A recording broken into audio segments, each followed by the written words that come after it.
সন্তান মানুষ করতে চান, সন্তানকে অভাব শিক্ষা দিবেন। কি শিক্ষা দিবেন? কিছু কিছু মানুষ আছে সন্তান একটা চিপস চাইলে 10টা দেয়।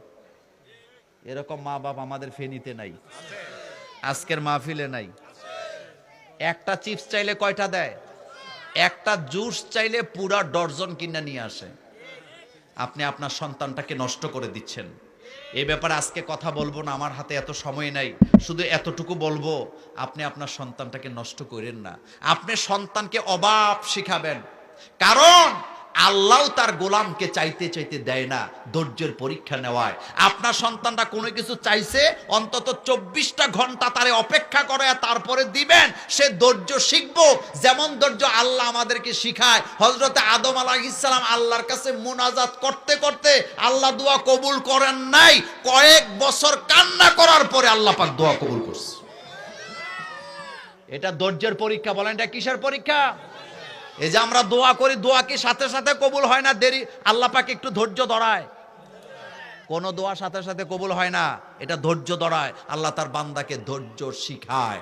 সুতরাং আপনিও চাইতে চাইতে আপনার সন্তানকে কিছু দিয়েন না, দিলে সন্তানটা নষ্ট হয়ে যাবে। সেজন্য আপনি সন্তানকে কি শিখাবেন? ধৈর্য। শুনেন, আপনারা যারা মুরব্বী আছেন এখানে বয়সে, যারা মোটামুটি আলহামদুলিল্লাহ আপনাদের জীবনটা শেষ পর্যায়ে নিয়ে আসছেন, আপনি যদি একটু পেছনের দিকে তাকান তাইলে দেখবেন যেই সংসারে অভাব ছিল ওই সংসারের ছেলে মেয়েগুলাই ভালো ভালো মানুষ হয়েছে। কথা ঠিক না? আমি এমনও ছেলে চিনি যার ঘরে নিজের কেরোসিন তেল দিয়া পড়ার ক্ষমতা ছিল না, কিন্তু সে বিসিএস হইয়া বাংলাদেশের একজন সৎ অফিসার হয়েছে। মানুষের বাড়ির তেল দিয়ে পড়তো। আপনারা একটা সময় দেখছেন ফর্ম ফিল আপের সময় হইলে, রেজিস্ট্রেশনের সময় হইলে হেডমাস্টারের সামনে যাইয়া প্রিন্সিপালের রুমের সামনে লাইন ধরে থাকতো লোকেরা টাকা কমাবার জন্য। যাদের ঘরে অভাব ছিল তাদের সন্তানেরা এখন অফিসার হয়েছে, বড় বড় শিক্ষাবিদ, ডাক্তার হয়েছে, ইঞ্জিনিয়ার হয়েছেন, ঢাকা ভার্সিটি সহ বিভিন্ন বিশ্ববিদ্যালয়ের শিক্ষক হয়েছে। আর জেডিরে কইতে কইতে দিছে ম্যাক্সিমামটি গাঞ্জাখুরও হয়েছে। কথা ঠিক না? এই জন্য বাচ্চাদেরকে কি শিখাবেন?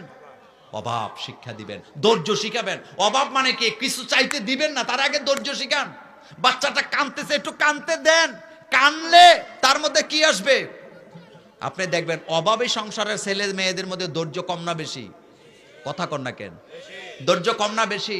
শোনেন, আমার এক আত্মীয়, তিনি চিফ ইঞ্জিনিয়ার ছিলেন, দুনিয়াতে নাই। তার জানাজা আমি পড়াইছি। উনি ওসিয়ত করে গেছে আমি মরার পরে মোল্লা নাজিম যেন আমার জানাজা দেয়। কিন্তু কথা সেটা না, উনি ওনার ছেলেকে মানুষ করতে না পারার কারণে এমন অবস্থা হয়েছিল, ওনার সন্তান নেশার টাকার জন্য পিস্তল ওনার মাথার মধ্যে ধরে রাখতো ততক্ষণ, নেশার টাকা দিত না যতক্ষণ।